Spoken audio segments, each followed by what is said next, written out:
Marcos, ¿puedes venir un momento?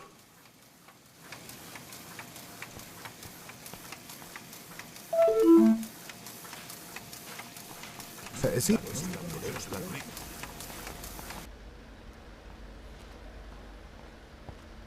Oye, ¿sabes si hay más guantes? Ni idea, creo que se han acabado. Vaya, hoy tengo que acabar de limpiar esto. ¿Puedo ir a comprar? No, tardaremos demasiado. Va, es igual. Hay que limpiar la máquina y prepararla para poder acabar con esos folletos hoy mismo. ¿Cómo llevas la limpieza de los rodillos y demás piezas? Bien, ya me queda poco. Aunque la cubeta me está costando. ¿Qué disolvente estás usando? No sé, un poco de todos. Tienes que tener cuidado con ellos. Vale. Bueno, ahora no tengo tiempo de ayudarte. Voy a seguir con esto. Intenta tenerlo para cuando acabe. Ok.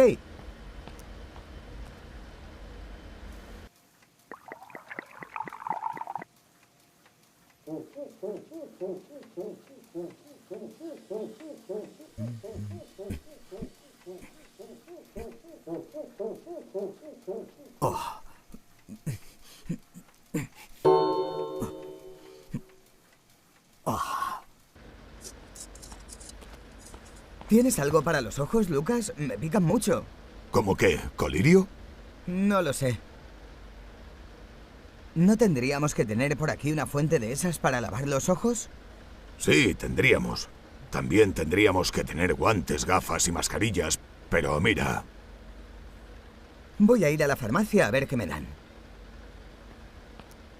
Lávate las manos antes de tocarte los ojos.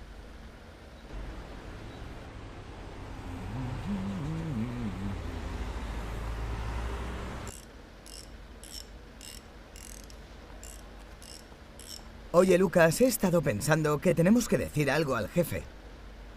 No podemos seguir trabajando sin extracción y sin los equipos de protección individual necesarios. Tienes razón.